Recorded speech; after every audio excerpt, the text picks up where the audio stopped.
Are there others wishing to speak to the motion? I see the Honourable the Premier is rising.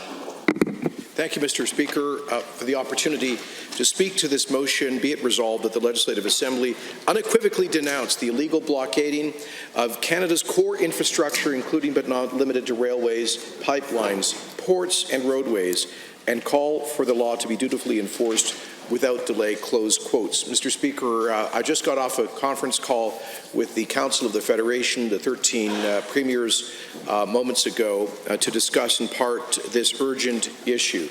And it could not be more urgent, Madam Speaker, as our national economy has been jeopardized by the irresponsible actions of a few militants who have decided that their extreme political views have greater value than the democratic decisions of duly elected governments, both Indigenous and the governments of the Canadian state, and that their extreme political views should trump the very rule of law, which is the predicate of the democracy which we share together. Madam Deputy Speaker, these protests have been going on now for the better part of 3 weeks. And there have been intermittent efforts, of course, at law enforcement, and yet we continue to see a deliberate and I believe highly coordinated effort to disrupt the vital infrastructure of this country, massively damage its economy, hugely inconvenience the lives of ordinary law-abiding Canadians, all to send a message that this country is unable to operate as a modern economy predicated on the rule of law. And sadly, Madam Speaker, to some extent, they have succeeded in sending that message. I can confirm that at multiple times in my discussions with the CEO of Teck Resources Limited over the past week, he told me that his board was losing confidence in the Frontier Mine proposal, in part because of the disorder in this country. He told me that Teck Resources is the largest customer of Canada's railways because of the extant mines that they operate in this country, that millions of tons of their product was backing up, unable to get to markets, that this was affecting their share price and their broader corporate interests, and was highlighting a question about Canada as a reliable place in which to invest. I can confirm, Madam Deputy Speaker, that in the last week, I have spoken to major prospective investors in not just the Alberta but the Canadian economy, who have decided to suspend or withdraw multi-billion-dollar investments in this economy as a result of this anarchy that we have seen break out in parts of this country. I hear the former health minister of the NDP government, the member for Edmonton-Glenora, expressing exasperation at my use of the word anarchy. Anarchy's dictionary definition is a period or place of lawlessness, Madam Speaker. That's exactly what's happened. A lawlessness, I understand why the NDP member for Edmonton-Glenora is so exasperated to hear that word accurately applied to the situation of lawlessness in various parts of this country. I can understand entirely, because, Madam Speaker, much of this has been coordinated by extreme elements such as Extinction Rebellion and Climate Justice, organizations that member and her party, in fact, the member for Edmonton-Glenora attended the Extinction Rebellion Climate Justice rally outside the legislature late last year with several of her colleagues, where those organizations called for the immediate shutdown, not just reducing or eliminating future projects, but the immediate shutdown of the entire Canadian oil and gas industry. She stood there on the steps of the legislature and gave the dignity of her office to those organizations even after, Madam Speaker, they had blocked the Edmonton-Walterdale Bridge. You know, some of those were the constituents of Edmonton-Glenora. undoubtedly trying to get to work or get back to their homes to deal with their family. But the member for Edmonton-Glenora didn't care about that. She went and stood on the steps of the legislature to effectively, implicitly endorse the tactics and goals of Extinction Rebellion and climate justice. Those organizations that are behind in shutting down commuter rail lines in Toronto, shutting down commuter rail lines in Vancouver, shutting down the CN Railway in parts of this country, trying to shut down the CN Railway just west of Edmonton last week, Madam Speaker, and in dozens of other similar actions. So I understand why the NDP member for Edmonton-Glenora expresses exasperation when we describe accurately the actions of her political allies in Extinction Rebellion and climate justice as being anarchic. It's exactly what it is, Madam Speaker. Now let me say that we have growing evidence of the deep effect on jobs and our economy. And I'll just share some of those. The Alberta Wheat and Barley Commission estimates that if blockades continue, $42 million will be lost each week to Western Canadian farmers, a significant percentage of which will be here in Alberta. It is estimated that roughly $340,000 per day in penalties are being charged to the waiting grain ships at the port in Vancouver. These costs will eventually be put back onto the farmers. Now, I know this is something that people on the Green left don't care about. The Extinction Rebellion, the climate justice folks that the NDP freely associates with, they couldn't care less about the impact on ordinary people.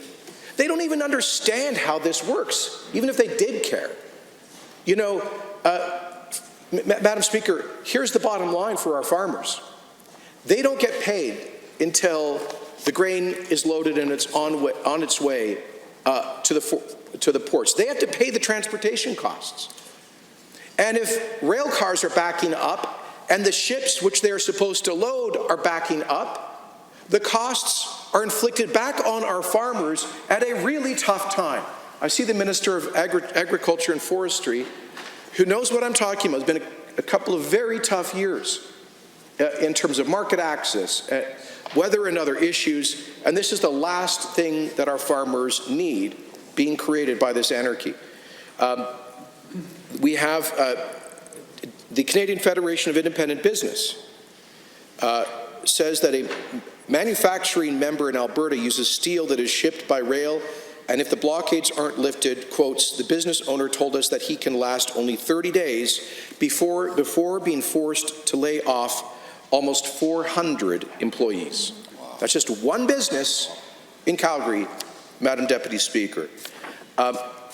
The Canadian Fuel Association indicates that if blockages continue on the national railway system, that their ability to supply critical fuels like propane and natural gas to heat homes, hospitals across the country will be seriously impaired. We already, and I just got off the phone with the Premier of Quebec, and they are reporting critical shortages in propane to heat hospitals and key elements of public infrastructure. This could end up costing lives, Madam Speaker, if it carries on much longer. There is the operator of a major petrochemical facility in the Edmonton region. I won't mention the name, but they've indicated that the current slowdowns are costing them $4 million a day. Multiply that by 30 days, Madam Speaker. What are the implications for jobs? Business organizations across the country have indicated that this could not be more serious. But it's deeper than that, Madam Deputy Speaker. It's deeper than that. Because it's not just about some short-term economic damage, although that is grave. Let me add, Madam Speaker, that this is happening at a point of economic fragility for our country and our province. The Canadian economy barely grew at all in the fourth quarter of 2019, and our own economy. Growth was very modest in 2019. We are still living in now the fifth year of a period of economic stagnation that began under the previous NDP government. The worst thing we could possibly have right now is a fundamental disruption, particularly to the shipment of commodities for a province that relies so much on commodity shipments. But it's about more than those material questions, Mr. Speaker. It's about what kind of a country do we live in? Why is it, Mr. Speaker, that people from all around the world dream of coming to Canada? Why is it that people regard Canada as something of a model of opportunity, of freedom, of prosperity?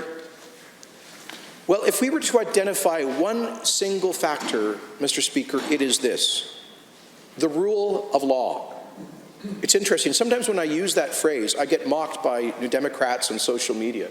They think the rule of law sounds frightening. It's some kind of hidden. They call it. I see a lot of New Democrats on social media saying that the rule of law is a dog whistle for far-right hidden political agenda. Mr. Speaker, I don't care whether you're from the left, the right, the center, conservative, a socialist, a liberal. I don't care whether you speak English or French, if you're born here or born abroad. The grounding of our life together, the rules of the game which maintain our democratic culture, is the rule of law. The laws that we make on behalf of and with a democratic mandate by the people that we represent in this place and in other legislatures across the country. The law that is enforced professionally by our police services, or should be. The laws that are interpreted by our courts. This concept of the rule of law, it undergirds the trust which is essential to live together, to maintain that predictability, that stability, which is essential for a prosperous economy. People will not invest in banana republics that don't have the rule of law because they don't know when. Some government with pure political fiat will come along and steal their property. Mr. Speaker, the rule of law is primordial. It is essential. It must be defended. It must be protected. It is being mocked in various parts of Canada as we speak. Mr. Speaker, some of those who are engaged in these protests claim that they are doing so to be, quotes, in solidarity with the Wet'suwet'en Indigenous people of northern British Columbia. Well, Mr. Speaker, to quote former Haisla Chief Councillor and current British Columbia member of the legislature, Ellis Ross, when people are blocking critical infrastructure, claiming to be in solidarity with the Wet'suwet'en, as Chief Ellis has said, quotes, "What a crock." To be blunt, Mr. Speaker, what a lie. What a deception. As Chief Ellis says, this is nothing more than eco-colonialism by predominantly well-off, southern urban Canadians who have had little or no actual lived experience or contact with remote Indigenous communities in Canada, who either have no understanding of or no regard for the chronic poverty and social dysfunction that so many of our Indigenous people in this country have had to live through. Mr. Speaker, poverty, which too often breeds despair, hopelessness, and addiction. Poverty, which in too many Indigenous communities ends up being expressed as unacceptable levels of self-harm, including suicide. Poverty, which is the great shame of modern Canada. But, Mr. Speaker, in those First Nations communities, they don't have the luxury of walking down the street to get, to have all of the services of urban life, to get access to jobs in the service, manufacturing, technology, or other industries. These are folks who live in some of the most remote parts of Canada, where there are no service jobs available, there are no manufacturing jobs, there is no tech industry. You know what there is proximate to those communities, Mr. Speaker? Resources. Natural resources that typically lie above the ground in terms of forestry, or below the ground in terms of minerals. Resources that lie below the grounds of our Indigenous people under the lands that their ancestors first inhabited. This country developed itself disproportionately through the development of those resources over our long history. But sadly, and to our collective shame, too seldom were those resources developed in partnership with our Indigenous people. Too often, they were excluded from the circle of prosperity because of the trap of the Colonial Indian Act. First Nations governments were unable to enter into equity or ownership partnership agreements, financial agreements with mining companies, with oil and gas producers, with forestry companies and others, because they could not collateralize the value of their reserve land. They could not monetize the value of their traditional lands, and so they were left too often in poverty. Happily, though, Mr. Speaker, there is an exception to that general rule of economic deprivation amongst First Nations across Canada, and the exception to that rule is called Alberta. And we ought to be so proud, not to claim that we've been perfect in this respect, but to point out with pride that the wealthiest First Nations in Canada are right here in Alberta. Yeah. The highest levels of employment amongst Indigenous people are right here in Alberta. Yeah. The highest incidence of business ownership amongst Indigenous people right here in Alberta. Mr. Speaker, there is no First Nation in this country more prosperous than the Fort McKay First Nation. Thanks to the visionary leadership of people like former Chief Jim Boucher, current Chief Mel Granjam, their councillors, their elders, and their constituents who embraced a vision of development and prosperity. They tell us that 35 years ago, when the same crowd on the left that is now trying to shut down oil and gas succeeded in shutting down the fur industry, they were devastated. That had been their traditional industry for 3 centuries. And the same left-wing militants that are now trying to shut down our natural resources then dealt a body blow to the economic interests of northern Indigenous people in Canada, and so they were thrown into poverty. Now, I know that for some parties of the left, they don't worry about that, because as long as the government's sending somebody a welfare check, they think that somehow we're doing them a favor. They think that a welfare check, they think that social assistance is an expression of compassion. But the Indigenous Albertans I know, Mr. Speaker, they don't want to be left in that economic dead end of dependency on a social benefit check. They demand, they deserve the dignity of work. Yes. And that has been the message of their leadership for the last 30 or 40 years in this province, as embraced by Fort McKay, which has virtually full employment, a nation that was living in some cases in third world conditions of poverty 40 years ago, where there are now multiple millionaires and dozens of successful contractors. I see my friend, the member from Fort McMurray-Conklin, Wood Buffalo-Conklin, nodding vigorously. He knows these are his neighbors, his co-workers, his friends, his constituents. And so, Mr. Speaker, happily, the experience of Fort McKay is not alone. But it never, and now they've gone bigger, because they've managed to get around the barriers of the Indian Act. They recently completed a remarkable transaction to buy, I think for $1.2 billion, a tank farm from Suncor. And now they have a guaranteed stream of revenue flowing from that. Mr. Speaker, there are so many examples across this province of it. And we gave expression, powerful expression, to this will of First Nations for a future just this past weekend that has been now mocked and ridiculed by the socialists across the floor. Wow. We gave expression of that through agreements signed between the Honourable Ministers of Environment and Indigenous Relations with the Mikisew Cree First Nation and Chief Archie, as well as the Athabasca Chipewyan First Nation.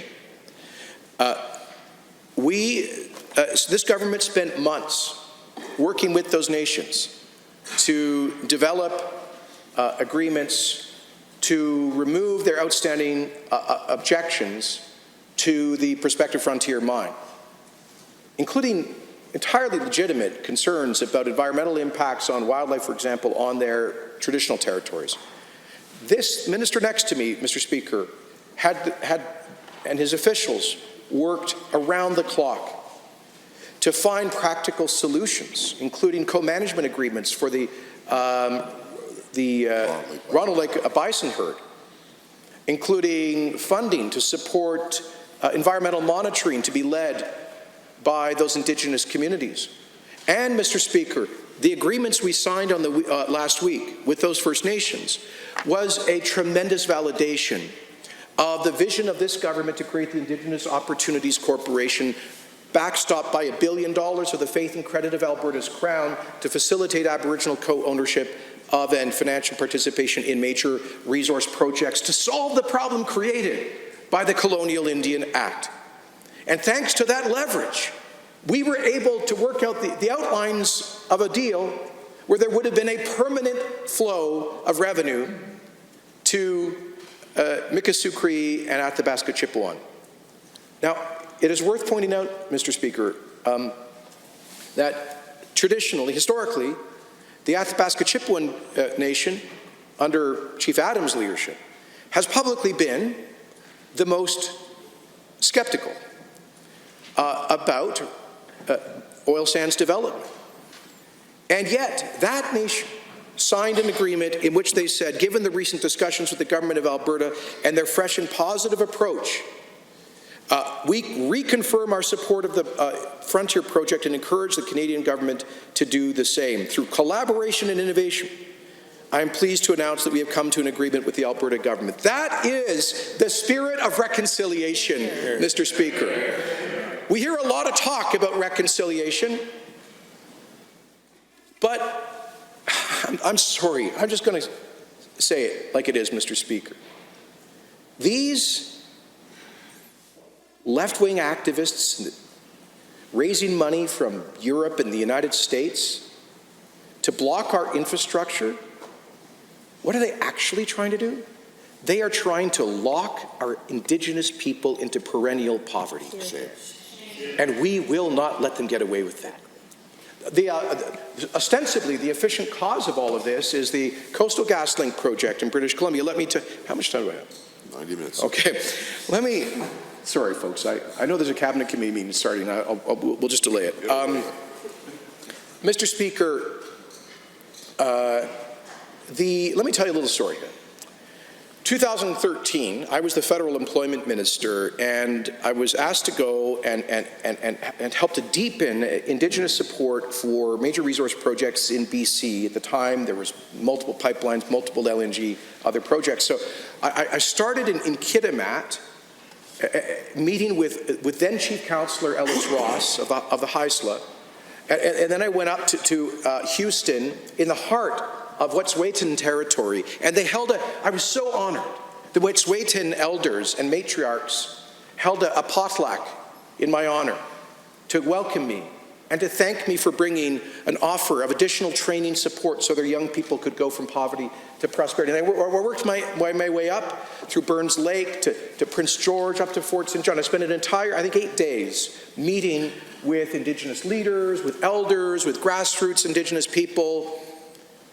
And every single one that I met, elected leaders, hereditary leaders, elders, were enthusiastic about the prospect of these resource projects, including the Coastal GasLink. Here's the sad thing. Since then, until 2013, project after project after project was cancelled and vetoed by the Green left, with which this NDP happily affiliates itself. Petronas pulled out $40 billion that would have gone near Kitimat of LNG, an LNG project that would have reduced global greenhouse gas emissions, created jobs and wealth and tax revenue here in Canada, employed hundreds of First Nations Canadians. Petronas, that would have been the largest direct foreign investment in the history of Canada's economy, cancelled because of regulatory uncertainty and endless delays caused by the same people who are standing in railways right now. Northern Gateway, the terminus of which would have been Kitimat, an $8 billion project? It's 7.9. 7.9. She always corrects me to the decimal. The Minister of Energy worked on that project for several years of her life. She'll never get back. But I want to commend her for her effort to be a partner with Indigenous people on that. And this minister signed benefit agreements on behalf of Enbridge, negotiated benefit agreements with First Nations in British Columbia, who saw it as a sign of hope. And it was approved by the regulator, but it was immediately vetoed by Prime Minister Trudeau upon taking office. Why?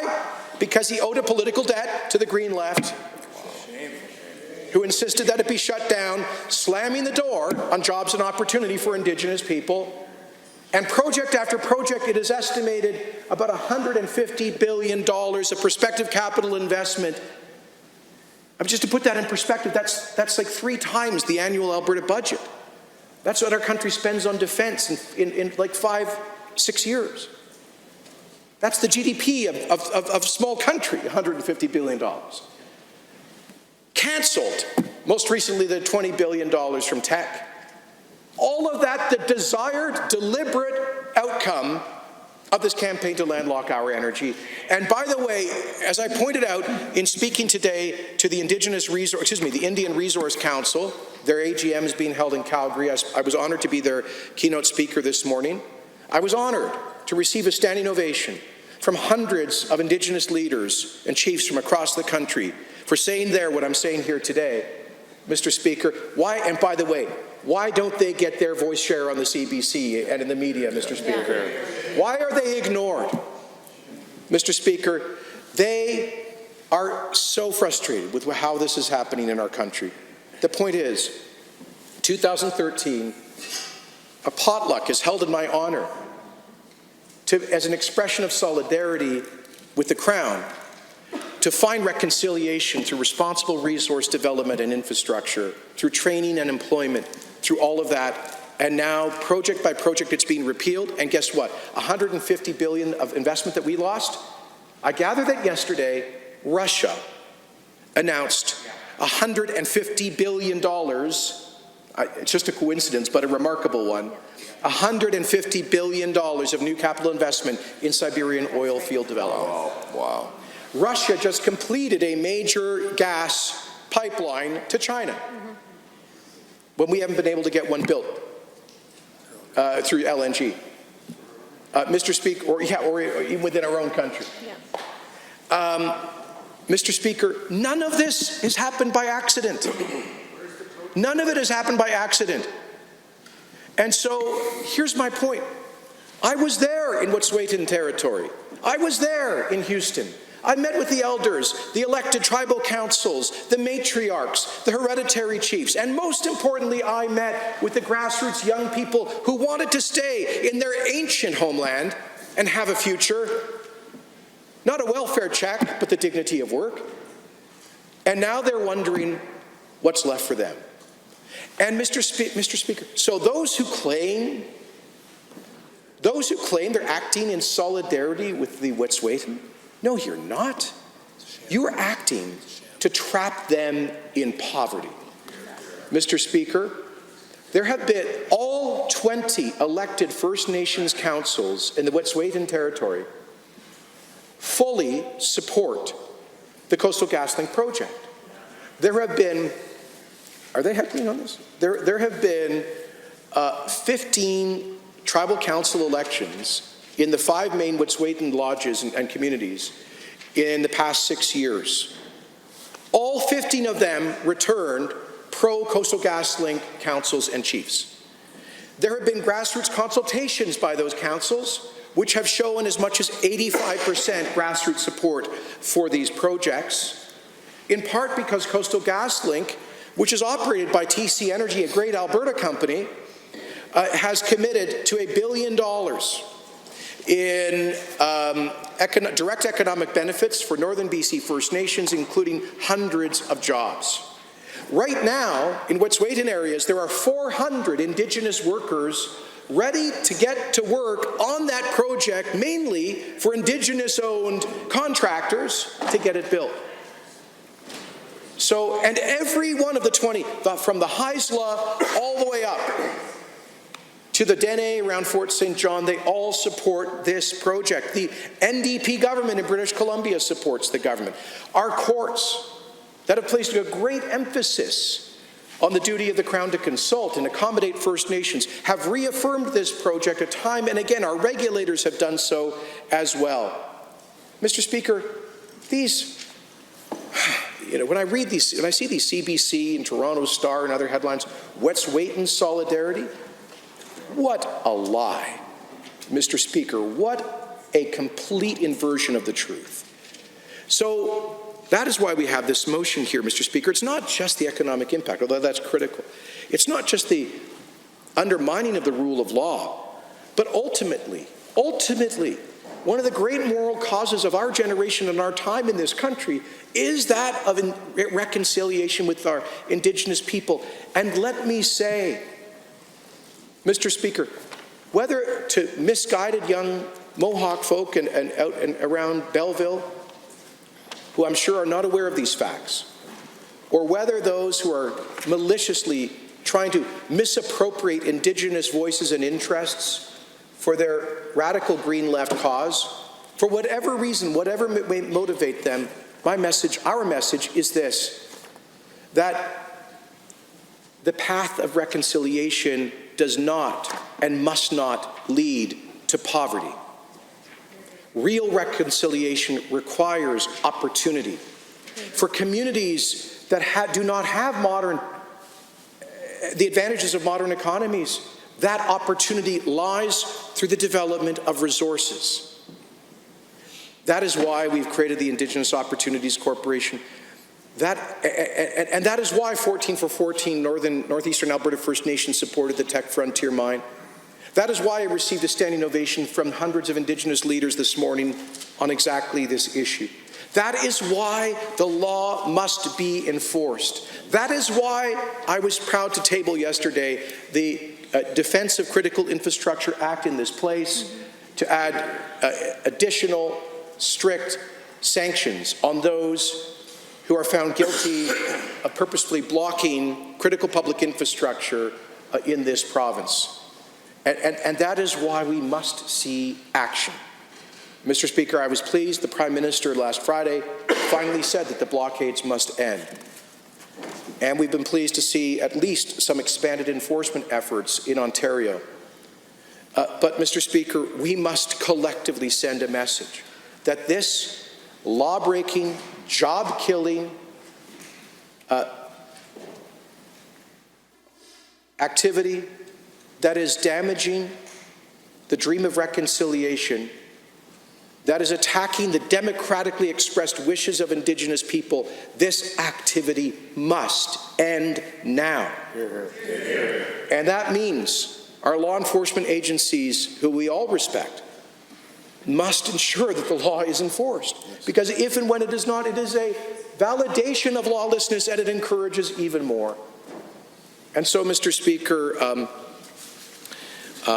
I know I speak for at least all members on the government side of the House and the vast majority of Albertans in imploring governments, police agencies across the country to ensure a path forward. At the end of the day, Mr. Speaker, as Chief Ross of the Haisla reminds us, this should not be about the fashionable political views of some left-wing, some people from the loony left in downtown Toronto or downtown Vancouver.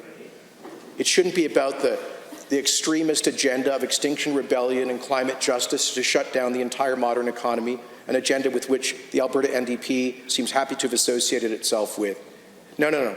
This is about that 14-year-old Indigenous person who is growing up in a community with little or no opportunity, who perhaps is being tempted to fall into the despair of addiction and hopelessness, like too many have before them. This is about what kind of life those young people will have in the future. And so we need to come together to ensure that there is such a future. We in Alberta are certainly prepared to do our part. Thank you, Mr. Speaker.